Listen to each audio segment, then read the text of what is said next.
Ganondorf. Everyone's favorite Gerudo King by day and Lord of Darkness by night. Sometimes he's an all-powerful, malicious, demon-looking creature, and other times he's a bit less threatening. Today, we're gonna look at Ganondorf's character in every Legend of Zelda game and rank him from worthless to elite. Ganon debuts along with the series, and plays a pretty standard video game bad guy role. He's after world domination, and attempts to steal the Triforce of Power and Wisdom to do so. He gets the Triforce of Power, but Zelda splits the other one and spreads it all across the kingdom, and he kidnaps her for it. Link finds the pieces before him, restores the Triforce of Wisdom, and uses it to defeat a more pig-looking Ganon and save the day. It's a typical bad guy role, not far off from what Bowser or Eggman might do, so... I got the lore for this game wrong last time, I'm sorry. The Zelda we see at the beginning is the original Zelda, and since a sleeping spell was placed on her for centuries, Hyrule named every new princess in her honor. So there's multiple Zeldas, got it. There's only one Ganon though, and he's not around here. It was actually even one of his disciples that placed that spell all those years ago, and he himself is just a pile of ashes. His minions are still tormenting Hyrule though, and believe that sprinkling Link's blood on Ganon's ashes will bring him back to life. It's weird, but apparently true, because every time Link dies, he's there laughing at us in the game over screen, and that's the only time we see him in the game. His troops and evil force are the reason Hyrule is in shambles, so he's not entirely worthless, but since he's not really present, I'll toss him in troublemaker tier. This game has a lot of lore, and most of it's just told to us, not actually shown. Ganondorf and some other thieves figure out how to travel to the Sacred Realm and collect the Triforce, and upon getting there, Ganon kills his former allies and keeps the Triforce all to himself. But right when he touches it, this Sacred Realm is corrupted by him, becoming the Dark World, and transforming him into his boar demon form, Ganon. He started some wars with Hyrule, yada yada yada, the 7 sages seal him away into the Dark World. Fast forward a bit to Ganon creating an alter ego, the evil wizard Aghanim, who becomes a close advisor to the King of Hyrule, and eventually uses the power to take out the king, brainwash the soldiers into bad guys, and Uno reverse the 7 sages into the Dark World, and allow his influence to fully spread into Hyrule. And after Aghanim's defeated, there's no one left but Ganon to fight, and he's got the power of the full Triforce on his side, which makes him stronger than ever, but even still, Link is able to beat him. Being fully powered into essentially a god makes him a pretty high caliber villain, and while Aghanim does the legwork throughout, since he's just an offshoot of Ganon's evil spirit, it's basically him doing everything, so he's going up in elite. He's not in this one, but the final boss shapeshifts into a Ganon lookalike that has the same attacks from the last game. Still gotta put him in Higon though. Ocarina of Time is the first appearance of Ganon's human form. He's the king of the Gerudo, and is a very manipulative and powerful ruler. He forms an alliance with the neighboring kingdom of Hyrule, and gets on the king's good side while he concocts a plan to take him down and rule his land. Zelda sees evil intent behind him, but he's got everyone else fooled, and it's enough for things to play out exactly how he'd want. Link collects the 3 spiritual stones as Zelda asked, so Ganon couldn't get them, but opens the portal to the Sacred Realm without checking his surroundings first, and Ganon just sneaks in behind him and grabs the Triforce. But because he doesn't have a pure heart or some nonsense, the Triforce splits and he only obtains the Triforce of Power. He still uses that newfound strength to conquer all of Hyrule, while Link is waiting to reawaken as the hero of time, and Zelda is just kinda hiding. The 3 each hold a piece of the Triforce, and when Zelda meets back up with Link at the Temple of Time, Ganon kidnaps her and encourages Link to try and save her. So he scales his castle and confronts him for an epic battle, and Link with the Triforce of Courage is stronger than Ganon with the Triforce of Power. So in a last-ditch effort, he collapses the castle and tries to crush Zelda and Link in the rubble, but they end up escaping just in time. That's not the end of him though. He still wields the Triforce of Power and uses it to its max to become his more boar-like demon form, with a golden sword in each hand. This final form of Ganon is not only terrifying, but is also extremely challenging, and a worthy final boss in what many consider to be one of the greatest games of all time. But to fully beat him, Zelda has to hold him in place, Link has to slash at his head with the Master Sword, all the while the 6 sages work at sealing him away. So it took the full power of just about every other force in the Zelda universe to temporarily get rid of him. That screams elite tier, and with everything else he accomplished throughout the game, there's not a doubt in my mind. This game takes place right after Ocarina of Time, so Ganon's not present in this game at all. He gone. In the linked ending of Oracle of Ages and Seasons, he's reawakened by the Twinrova sisters, who are trying to resurrect him throughout the events of the game, and finally kinda succeeded by sacrificing themselves. Whatever ritual they were doing to bring him back wasn't done completely right though, because Ganon spawns as a mindless beast, and without any power from the Triforce, is weaker than he's been in most other games. This boar form is pretty physically strong, but without a clever plan on his part or any godly powers, it leaves him about as weak as we've ever seen, so I'm gonna put him in Troublemaker tier. The main bad guy here is Vaati, Ganon Gone. Ganondorf was absolutely terrorizing Hyrule without the presence of the Hero of Time, so the gods flooded everything to keep his wrath from damaging things further. He still wants more though, so he scours the Great Sea for pieces of the Triforce, and anyone who looks remotely like they could be the reincarnation of Zelda is his top priority, since she usually holds the Triforce of Wisdom. He also sends a couple minions to go kill the Sages of the Earth and Wind, which would deem the Master Sword worthless. Unbeknownst to Link, he retrieves the sword anyways, and it removes all the restraints on Ganondorf's power that were placed by the gods, bringing him back to his full strength. When he first confronts Link, he kicks his ass, and goes to rip the Triforce of Wisdom from Tetra, who he realizes is Princess Zelda, but some weird bird thing swoops by and snags him for a timely escape. So Link goes to find the Triforce of Courage and restores the Master Sword's former glory, while Ganon finds the base where Zelda was hiding and captures her. They confront each other, Ganondorf trauma dumps on Link for a second, then lunges at him and smacks away the Master Sword, knocking him on the ground. With Zelda passed out and Link vulnerable, he could have easily just stomped his face into the pavement, but he doesn't, and combines all the Triforce pieces peacefully. And all he has to do is touch it and he'll get everything he wants. Say it with me now, but that's not how it plays out. The king appears out of nowhere and places his hand on it, which gives him the ability to wish for whatever he wants, and that's reviving Zelda and Link and destroying Ganondorf for good. Only half of that comes true. Link and Zelda tag team against a not-so-super Ganondorf and beat him with relative ease. He's pretty acrobatic and is a damn good swordsman, but Link plunges the Master Sword into his forehead and turns him to stone.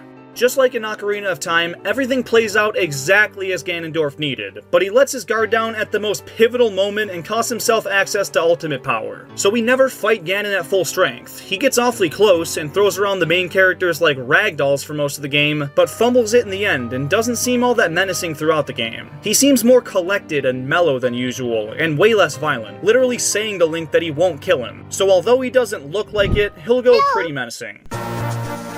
Another Vaati central plot, Ganon's nowhere to be seen.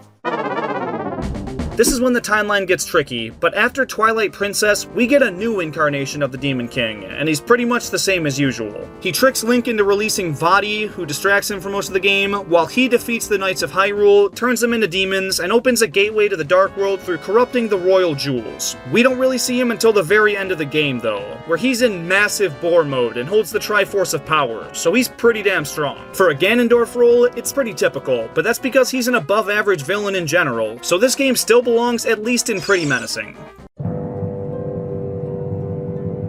The events of this game take place not that long after Ocarina of Time, with Ganondorf being sentenced to death by the Sages, and when they try to kill him, the Triforce of Power within him manages to barely keep him alive, and give him the strength to break out of his chains and kill one of the Sages. So in an absolute panic, the remaining ones ship him off to the Twilight Realm to temporarily keep peace in Hyrule. It's very short-lived though, because Ganon quickly influences the King of the Twilight, Zant, into spreading his dark force back into Hyrule and eventually allowing for his own return. He's basically Ganon's bitch, but for a majority of the game, it seems like Zant's the main bad guy, but after you defeat him, the true sorcerer behind everything is revealed. When he's first confronted by Link, he's sitting atop the throne in Hyrule Castle, and Zelda, who was kidnapped by Zant earlier in the game, is unconscious above them, and since Ganon hadn't fully manifested into the Light World yet, he possesses the Princess Zelda herself for the first phase of the final boss. Her floating around almost weightlessly looks like something straight out of a horror movie, and it's a pretty twisted and well-executed boss. But after that, he takes his full Demon Lord form,